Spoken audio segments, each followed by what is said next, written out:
Bullying in our schools is not over. Throughout the past several days, we've been focusing on Amanda Kirsch, who just almost a week ago, or over a week ago, was being bullied after a viral video. She committed suicide just 2 days after a viral video was posted.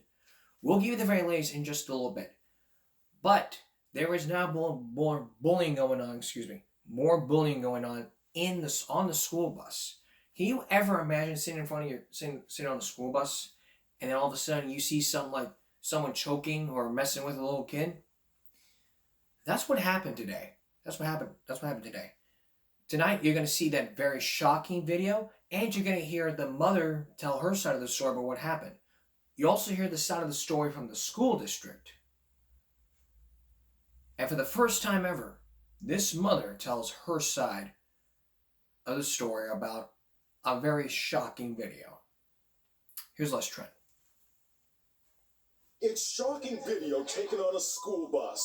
A girl gets into it with a much smaller kid, then begins to choke him. I would think that they would expel her for, strangling my son. The boy's mom says she is transferring her son to another school. We haven't even been here a year, and just to say, we got to move you to another school. He is sad and depressed. The school district in Virginia tells Inside Edition the school administration handled the situation in line with the student discipline manual, but they wouldn't say what the punishment was. And there's fresh grief over the plight of 14-year-old Adriana Cush, who took her own life 2 weeks ago after she was beaten by bullies at her high school in New Jersey. This anguished student spoke at a school board meeting last night, one of many students demanding something be done. I'm trying so hard to just talk, to just try for you guys to listen to me, for everybody here to try and listen to us. One by one, students, parents, and former students took the microphone at the packed meeting to voice their sorrow and anger. Hearing what happened to Adriana was absolutely disgusting. She tried and she was ignored, and so were so many other students. Adriana was this young woman's best friend. She already reported numerous reports about how she was being bullied, and you guys just sat there and did nothing. Parents at the meeting say the entire Board of Education should resign. The superintendent already did. All right. Here's what I have to say about this story. I'm not impressed. We sit on a school bus to be safe. The bus driver's job is to take us from point A, B, C, D. School to your house, house to your school, your house to your school, and school to your house safely. You sit in your assigned seats. But this one right there, what she did, that was just unacceptable behavior coming from a little kid. Just a little kid. Now, what was the bus driver doing? Not a damn thing. She could have looked at her rear. She could have just been driving like this, look at the rear view going, stop that right now, or I'll pull over. Okay. Hey, what's going on? You're choking him? I'm calling your parents right now. What's going on? Your daughter choked another child. We're taking him to the office right now. This would have been handled properly. This would have been handled like that. In the case of Adriana Kirsch, which we'll get to in just a minute, this has not been handled properly. Now the school district in this story right here is stepping up, saying they're taking appropriate action, which is good. But bullying is just all about school districts sweeping everything under the carpet and saying we don't care. I would show you bullying words can kill for 48 hours, but I'm afraid CBS is going to kick my ass if I do. So we're going to have that for you on Daily Motion on a future segment. Because really, bullying is not something to be taken light of. And really, when you're talking about bullying, it's not just the parents you need to talk to. You need to talk to the kids. I mean, that girl, I mean, if she, and in a case of this, what happened here, I mean, something needs to change.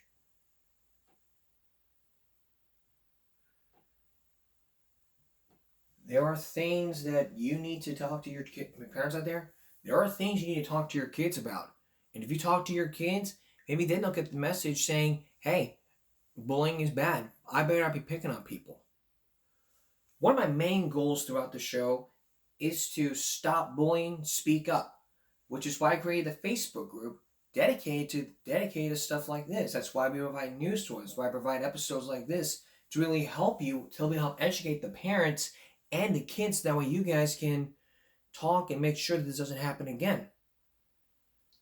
But bullying is the number one cause of truancy. And throughout the 6 years of this broadcast, we focused in on a bunch of bullying. Cyberbullying, racist bullying, social bullying. I take this bullying business seriously. I take what was done in the news very seriously. That's why when I talk about bullying stories, I go right beyond the headlines, and I'd be in the kid's shoes, saying, what would I do if I was in that situation? That's what would happen.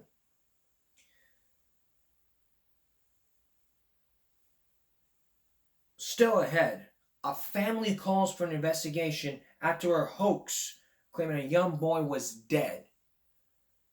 That's what the family says. But coming up next, these students that you just saw from Inside Edition were furious at that board meeting. We'll take you inside that board meeting, hear what the parents and the kids have to say, plus the latest from the Michigan State University school shooting. Stay with us. Throughout the past week, or a week ago, we focused in on Adriana Kirsch, who died after a horrific viral video. What we now learned so far is that yesterday the school board met and parents and students were angry. Now, before we play that meeting, there is now the very latest. The best friend, Adriana Kirsch's best friend, spoke out to News Nation just probably hours right after that meeting. Take a look at this from Chris Cuomo. What's the hardest part for you emotionally in dealing with the fact that your friend is gone? The hardest part is that I can never see her again. I can never see her beautiful smile. I can never see her her personality. Her personality was so bright. I can't see any of that anymore. I can't hear her voice. But you do want to use your own voice to raise the concern and sound the alarm about what's going on. So you went to the school meeting the other night. Why was that important to you, and what did you think of it? It was important to me because I felt like the board needed to hear our voices, but the board has failed us. They didn't show any emotion. They started, I felt like I was in court basically. They only gave us 3 minutes to talk. One of the board members had like a gravel or something, like you know how the judges have that? Like, I just felt like I was in court. It was unbearable, it was devastating, and it was disgusting. Do you think anything is going to change? Nope, not at all. What do your parents think? My mom thinks that I should keep fighting for what is right and fight for my best friend, and I'm going to keep continuing doing that. Hey, thank you for watching. Please go to newsnationnow.com. Now that we heard from the friend, there are a bunch of students at that meeting that happened just the other night. If you went to that meeting in New Jersey, you've heard several students had 3 minutes to talk and even blasted the school board saying, you failed us. Well, I have a lot to say, but tonight's not the night.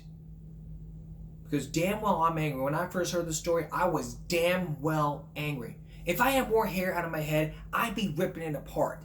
And if y'all had more hair in your head, you'd be ripping it apart to shreds. And if you had blank pieces of paper, and if you tased yourself in the stomach, you damn well be angry right now. This friend is gonna keep fighting until somebody tries to step up to the damn plate and say, we made a terrible mistake, we need to fix this. We all have what's called common sense. Use your common sense, for crying out loud. If we do not have common sense, things will escalate out of control. Think about what happened on 48 Hours just back in 2011, over 10 years ago, when the school failed the kids. Laws have to be passed to make sure that this doesn't happen again. Schools need to ban cell phones in the hallways, not just in the hallways. There's also bullying happening in the cafeteria, in the classroom, outside of school, even off school property. Well, sometimes it's off school property. The fact of the matter is, when we deal with stories on the news that piss us off, we have to fight. We have to join in and say, I agree with that person, or I may not agree with what she says, but I agree to what someone else says. Like, I agree with what he said, I agree with what she said, I agree with Joe, Jane said. I get it. All right? That's what I get so far. But the school has lost common sense. I would just do an explosive rant to the school district, but tonight's not the night. I have to be outdoors. Because the thing is, really, you don't ignore it. You don't just sweep this under the carpet. Everybody has reported to the school district, but not a damn one has ever stepped up and said, hey, you bullied this person right here, you're out of here. Maybe I have to replay that Dangerous Hallway segment. Maybe I should. I'll do that. I'll do that today. I showed my reaction. Now I'm going to play it for you again today so that way y'all can see my hateful reaction. Because that story, man, Adriana Kirsch and the Dangerous Hallways, this is a comparison that everyone must see. And on Daily Motion, we're going to focus in on bullying words can kill. So that not only YouTube can't block it, but what we can do is teach parents and kids. Like I've said, parents, you need to talk to your kids to make sure it doesn't happen again. The friends, the school, nobody stepped in to help. That's one of the main reasons why these people at this meeting spoke out in the defense. Now, you've heard the best friend tell her side of the story about what happened.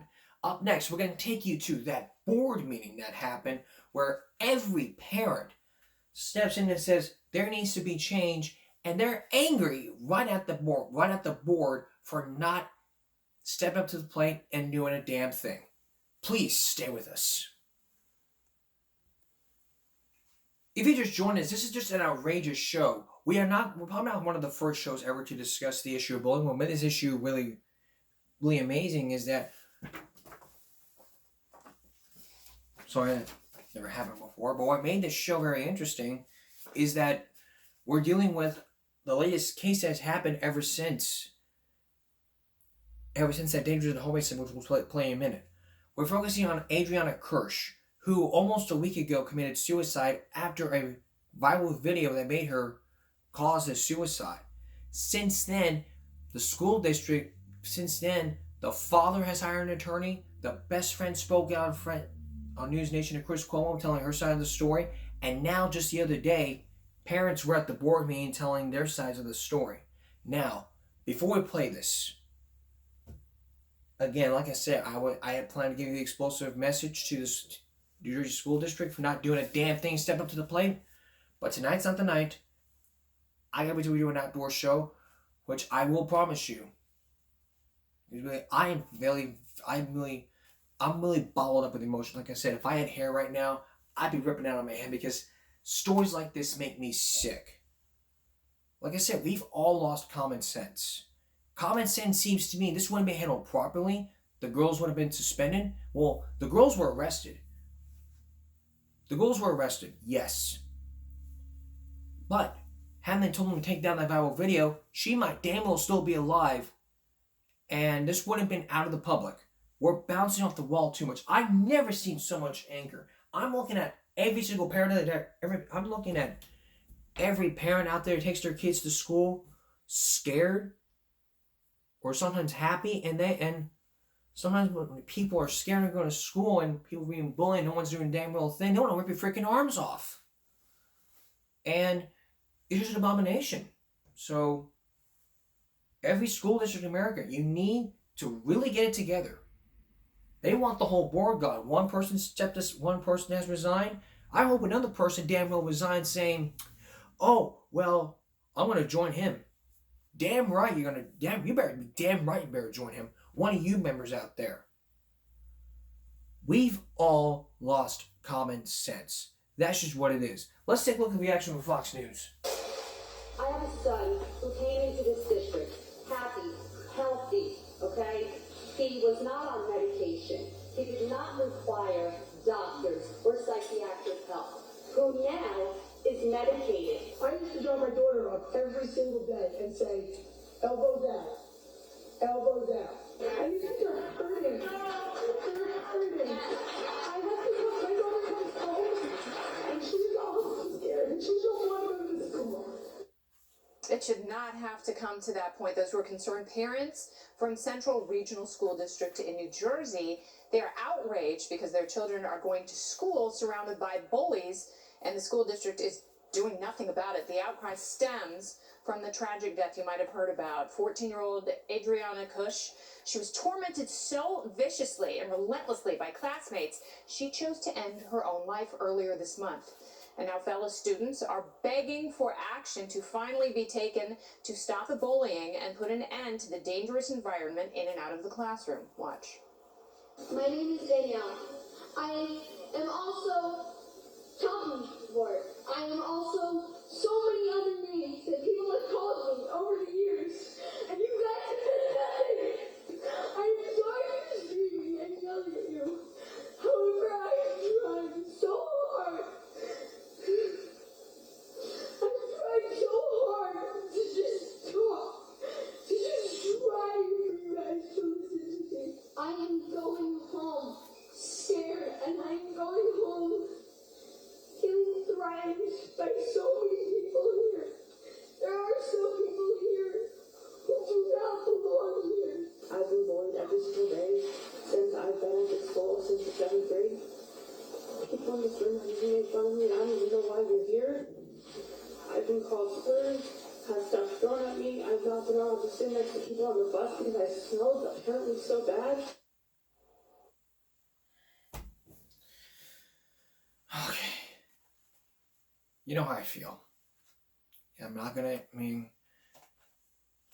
so this is not the night to do this, not the night to start screaming at you guys, but this is damn well the night to be talking about this.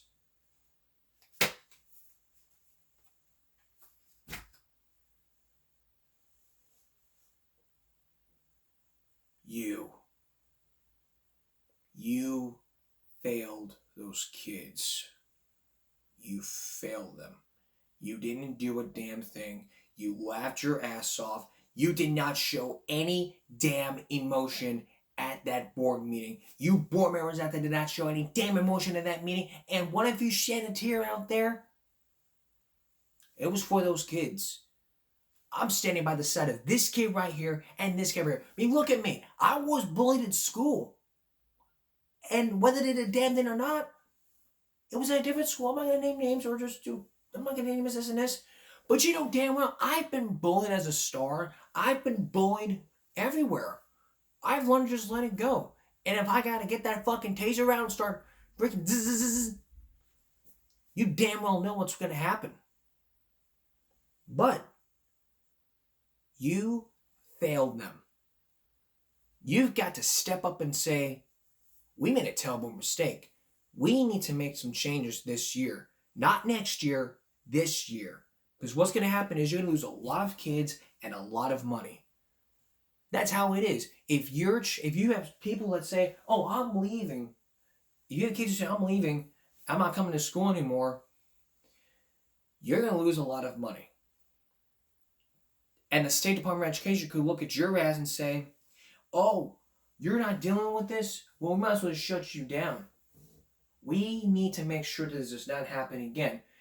And frankly, these phrases I hear, it won't happen again. It'll never happen again. I won't do it again. It won't. I'm sorry. Every board member out there is not issuing an apology to all those people who have been bullied at school meeting who say, hey, I'm sorry, I screwed up, please forgive us. You may be forgiven, you may not be forgiven. Whether you've been committed a murder, people may not forgive you. Or even they may forgive you when you look through the murderer's eyes.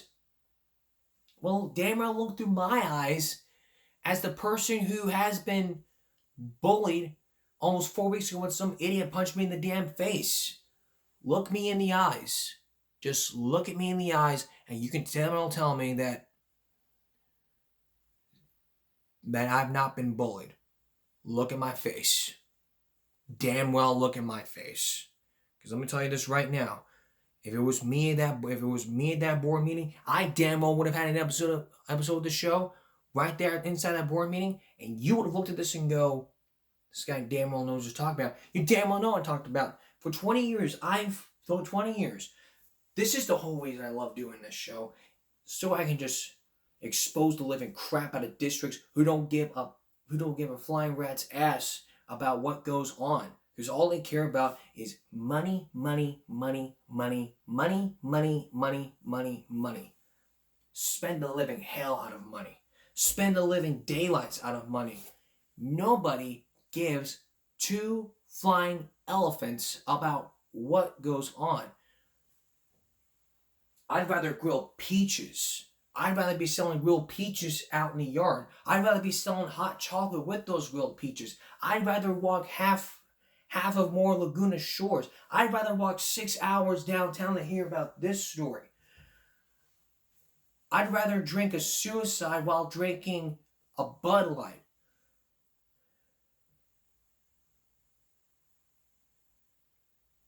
I'd rather drown in Wingstop barbecue sauce. I'd rather eat my balls and puke them up my ass. I'd rather drink buffalo sauce while eating buffalo wings. I'd rather make spicy eggs while my heart's just saying, boy, you testing me. I'd rather get back my old videos, tell Dateline saying, hey, you've all made a mistake. I'm using these for educational purposes. I'd rather suck farts out of a dog's ass. I mean, this isn't just the type of story that makes me angry. It makes you so angry that you wanna just take your child's backpack and sit in the truck stop bathroom for 12 months till even the flies won't go near it. It's stuff like this that makes me regret ever picking up a camera. I'm with these kids. Things have got to change. We've all lost common sense. Which is why, if you guys are out there watching, you Jersey kids, if you want to move to a different school, I recommend you move to FBISC, the Flower Bluff School District. Best programs, stricter administration, and I can be damn well sure if you want to come over here and see what type of school this is, you may look at this and go, I may trust them.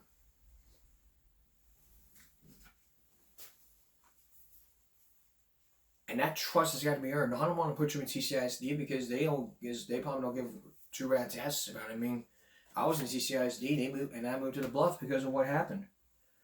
Now we all know what's going on with these people, and now what's school going to do? Probably not a damn thing because nobody gives a rat's ass about what's going on. No board member has ever shed a motion, and they just give them like 3 minutes. 3 minutes for what? Not a damn thing. Not a damn thing. Can you ever imagine being a video vigilante? Being an undercover video vigilante, discuss luring men to have sex with underage girls? This man did. When we return, you'll meet him and you'll see those viral videos. Stay with us. Did you ever watch To Catch a Predator? The old Dateline show? You're about to meet the same guy who was inspired for this. Who's inspired by the old Catch a Predator series on Dateline. He takes the undercover stuff and he posts them on YouTube over a lot of million views. Tonight, you'll get to see those, and you'll meet the man behind the camera. You'll also see one of the latest videos that he's posting. But is it very dangerous? You'll also meet the real deal. Here's Lisa Guerrero with an Inside Edition investigation. Why is this guy running? He's running right now from us for some reason. Because he allegedly just got caught trying to meet a girl he was told is just 13 for sex. As far as I understood, she was 18. 18. That's funny because right here in the chat log, she said that she was 13. The man questioning him isn't a cop. And with the Predatorial Investigation Unit there. Predatorial Investigation Unit? Say what? Do you have an idea on you? No. Something funny, Dave? If all this reminds you of somebody, it should. Remember Chris Hansen from Dateline and To Catch a Predator? What are you doing here tonight, Jeff? Back in the early 2000s, Hansen was famous for setting up child predators. I've always thought it would be pretty cool to sort of do what Chris Hansen does. And just like the real Chris Hansen, Please have a seat. Set the phone down, please. this guy specializes in stinging alleged pervs. Is that an appropriate thing to be saying to somebody you think is 14 or no? No? He calls himself Skeet Hansen in honor of Chris Hansen, and he's part of a growing group known as Video Vigilantes. That's him. The disturbing rise of amateur predator hunting stings, how the search for men who prey on underage victims became a YouTube craze, goes this recent headline in the New Yorker. Do you think you're doing a public service? It's sort of 50-50. You know, we're, of course, trying to make entertaining content, but ultimately we want these individuals to seek justice as well, if possible. Some people have called you a video vigilante. Is that fair? I don't really care to be called a vigilante. I think, you know, a vigilante is someone sort of, you know, like Batman. I'm just out here making, you know, entertaining content for people to watch on YouTube, and I don't associate with, I don't associate myself with the term vigilante. This is vigilantism, and private citizens taking law enforcement into their own hands is a problem for our society. Adam Scott Want is a professor of public policy at John Jay College of Criminal Justice. Under no circumstances should private citizens be doing these online sting operations on their own. The risk far outweighs any benefits. He says he's done approximately 50 of these stings, He showed up to our sting house to meet who he thought was a 14-year-old girl. but acknowledges only these 3 have resulted in arrests. Some prosecutors look at videos like yours and say they do more harm than good. What's your response? As long as these predators are out here trying to meet up with, you know, underage girls, I will still be here catching them. He agreed to show us how his latest sting went down in this Michigan hotel room. What brings you here? Somebody named Tristan, yeah.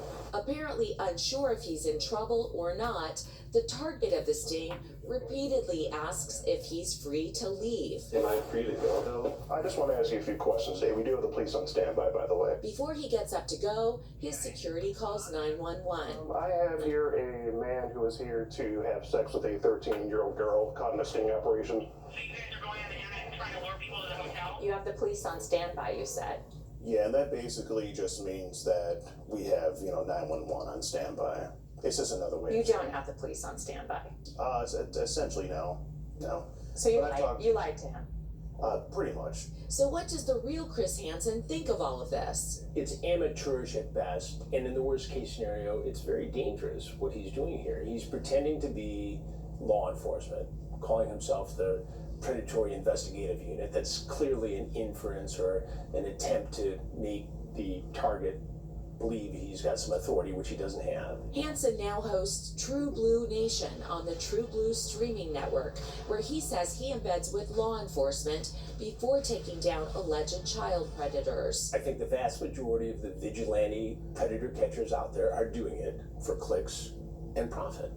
And they're trying to make a name for themselves on YouTube or any other social media platform, just as a comedian is trying to do.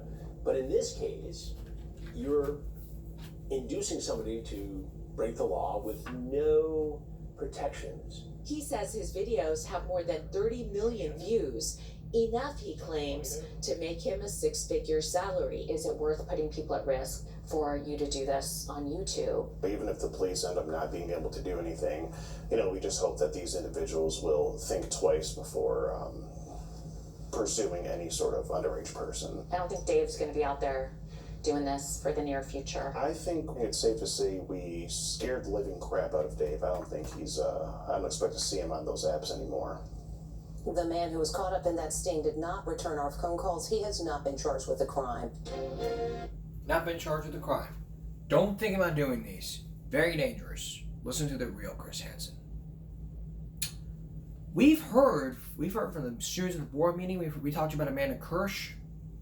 Up next, these three girls say they have been the subject of bullies. But wait till you see and hear the response from the school district. And it may shock you. Steve Averson with Dangerous Hallways. Stay with us. Can you ever forget that moment called junior high, where the thing is you're not a kid anymore? That's exactly what happened. If you remember from our last few episodes, I think it was during this season or last season, I can't remember, I showed you my reaction when I played you Dangerous Hallways of 2020. Not because for comment, he's like saying, instead of just being silent, you need to show us a story. This was just before. Tonight, a second look into this story. So, because after that Amanda Kirsch, this is the similar case to what happened. So, is it similar to Adriana Kirsch or very different? Here's Steve Everson with a second look. Who can forget that tender, awkward time called junior high? Ages 12, 13, 14, those agonizing years when you're not a child or a grown-up, when you really don't know who you are, and all you want is to fit in. The world begins and ends around a single place, your school, and what happens there somehow seems to stay with you, deep inside somewhere, forever. For Christina Barcelino, a year ago September, that all-important place was Franklin Regional Junior High, where she was starting 7th grade. She was about to turn 13, excited, but vulnerable. We shopped for probably about a good 3 weeks, and that whole night she sat there, picked out her total wardrobe that she was going to wear to school that morning, and woke up and decided to change her mind. The first few weeks went well. Christina made new friends, joined the chorus, but then, at a football game one Friday night, everything suddenly changed. Christina found herself in that most painful of junior high school predicaments, the target of teasing and taunting from a group of scary older girls. These group of girls that had a really bad reputation came up to me, pushed me, told me they didn't like me, and to watch me back at school. Were you with any friends at the time? Yeah. Yeah? What did they say? They, kind of just ran the other way. The next week at school was even worse. She says the girls found out her schedule and would chase her from class to class. They followed me through the halls and pushed me up against lockers and gave me death threats. Death threats? Mm-hmm. Like what? You're gonna die. I'm gonna kill you. To a 13-year-old girl struggling to find her way in a new school, it was terrifying. She kept a journal, not of crushes or secret dreams, but of distress. Those girls were following me all week, swearing at me, pushing me, hitting me. They stand outside the door and tell me I'm going to die.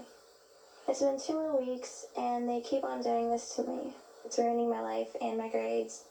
I don't know what to do. I think they're seriously going to hurt me. We had no idea she was going through this. Not at all. Christina's mother, Liz. And during this whole time, she stopped eating, she stopped sleeping, she was really cranky, really miserable. We thought, okay, typical teenager, here we go, the teen years. Like many troubled teens ashamed to ask their parents for help, Christina struggled on alone.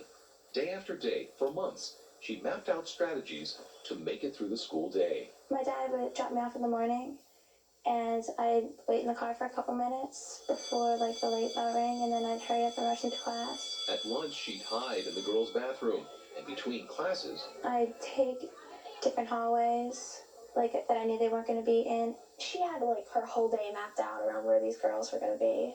Jessica Klinger was a classmate of Christina's in the 7th grade. One Friday last February, in the school library, Jessica says she saw some of the girls taunting Christina from the hallway. They were like beating on the window with their fists, and they were saying like, we're gonna kill you and stuff. And so I walked over to Christina and I stood in front of her because she's like crying and she's real upset sitting there. And then she told me how these girls, they'd been like following her for a few months now, and they'd been like beating her up. Finally, Christina had an ally and a protector, but standing up for Christina just made Jessica a target too. These girls, they started hitting me in the back, and they were just like punching me, and then they were like hitting up against me with their shoulders, saying we're gonna kill you and stuff, and we're gonna get you because we were talking to her and you got in front of her, and now we're after you. Jessica, a basketball player and an A student, told her mother she was scared to go back to school. Her mother turned for help to the school's assistant principal in charge of discipline, Sam King. So I knocked on the door and, hello, Mr. King, I'm Audrey Klinger. Excuse me, but my daughter's a little nervous to be here today. And I told him what happened Friday. And he said, well, now, Jessica, I need some detail. Now, who are these students? He's like, you can trust me, you know, I won't tell anybody. So I gave him the name. So I'm ironing, I'm home 2 hours, and the phone rings. And it's Mr. King, and he's very upset and very apologetic. He said, I'm so sorry, I made a big mistake. He made a big mistake. He made a big mistake. She says that Mr. King's mistake was using Jessica and Christina's names to suspend the girl Jessica mentioned for 1 day, and that meant big trouble with the gang. To anyone hearing this story, the solution would seem obvious: a tough stance with the kids who were causing all the trouble. But what happened instead seemed to make no sense. Here, they called the victims in and said, we can't guarantee your safety. We think it would be best if you went home. It was devastating for somebody to tell you, you're not safe to be here, go home. She said, you know, why are you sending me home? I didn't do anything. And he said, honey, listen, these kids are just upset right now. It will all blow over by tomorrow. It will be okay. But the next day, it was not okay. At lunch, Jessica says she was hit. Christina punched in the face. All 4 parents rushed to the school to meet with Mr. King. What he said shocked them.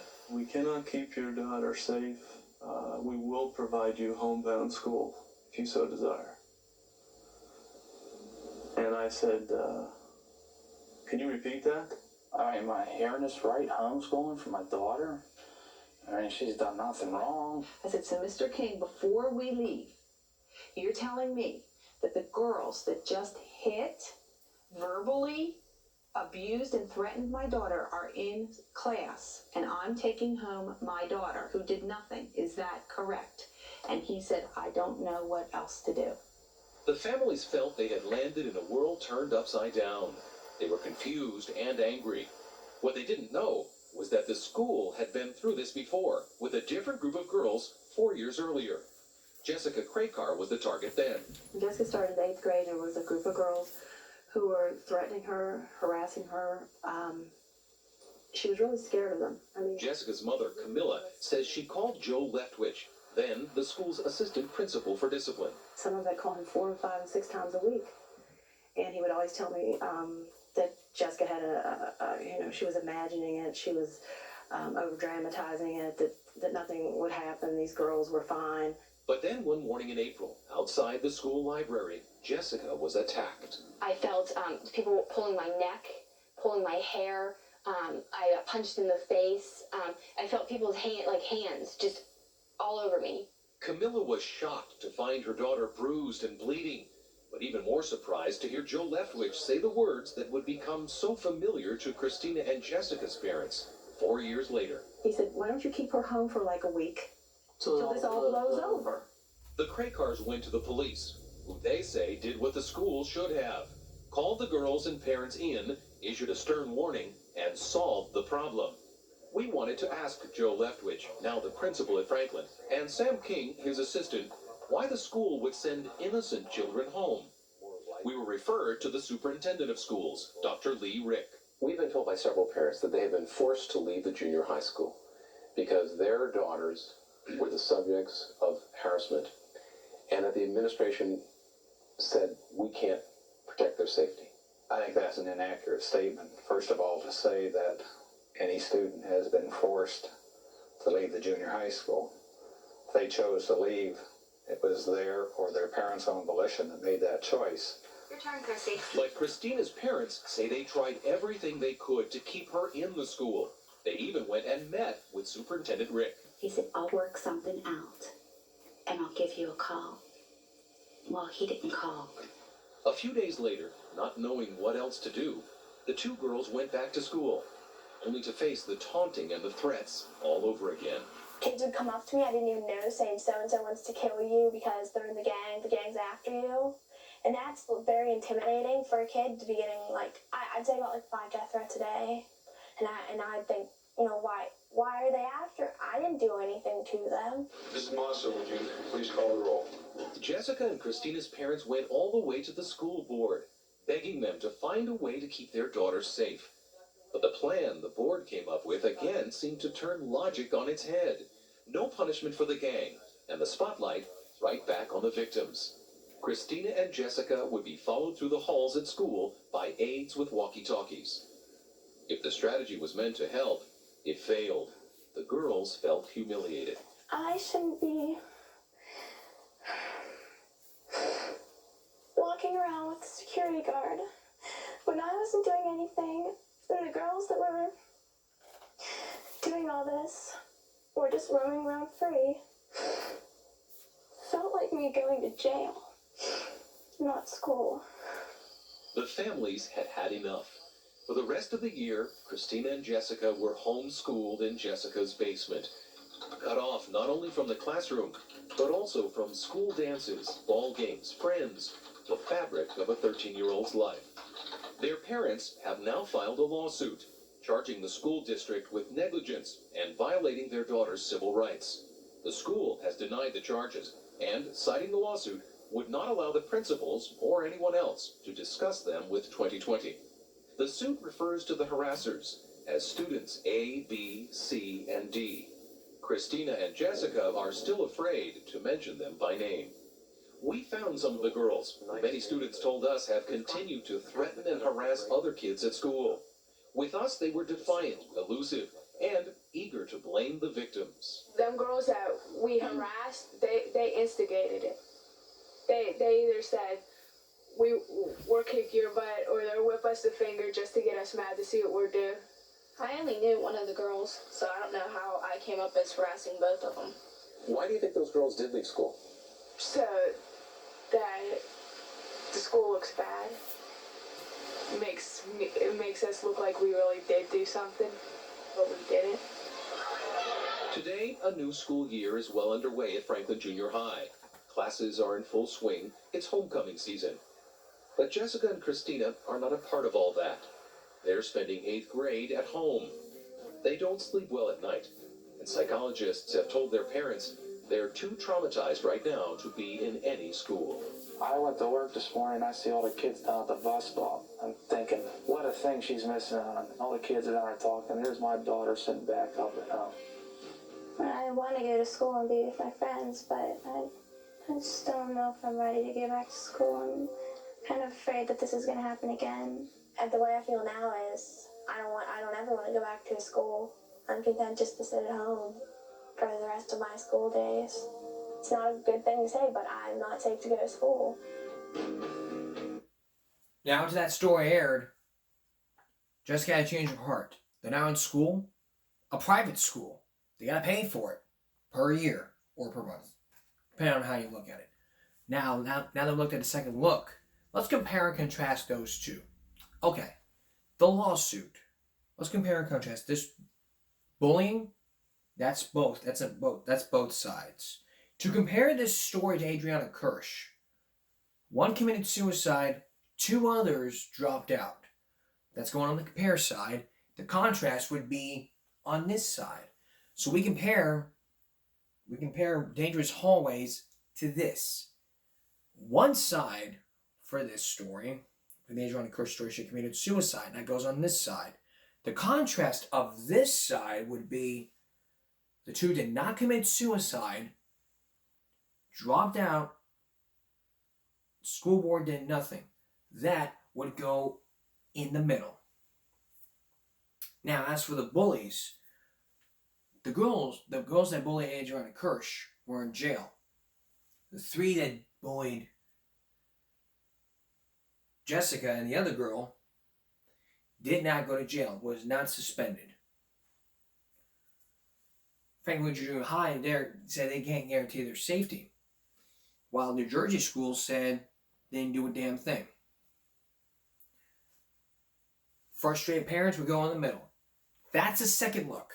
That's how it's going to be the second look, where we compare and contrast. It's the type of thing you learn in English class when you're in English.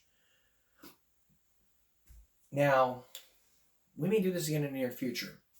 And before we leave, I had planned to give you that story about wrong way drivers from Pat Simon and Brian Hoffman. We'll get that for you on Saturday night. Also coming up on Saturday night,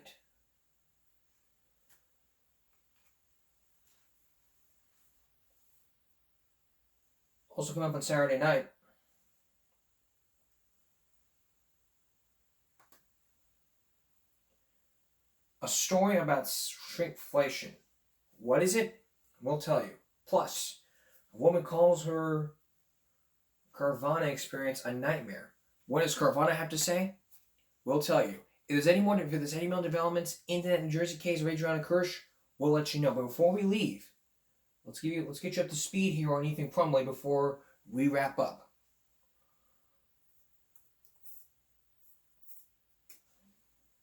Because I saw an article, got a notification from an article saying what happened here.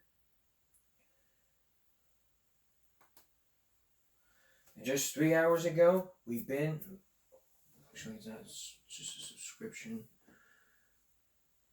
but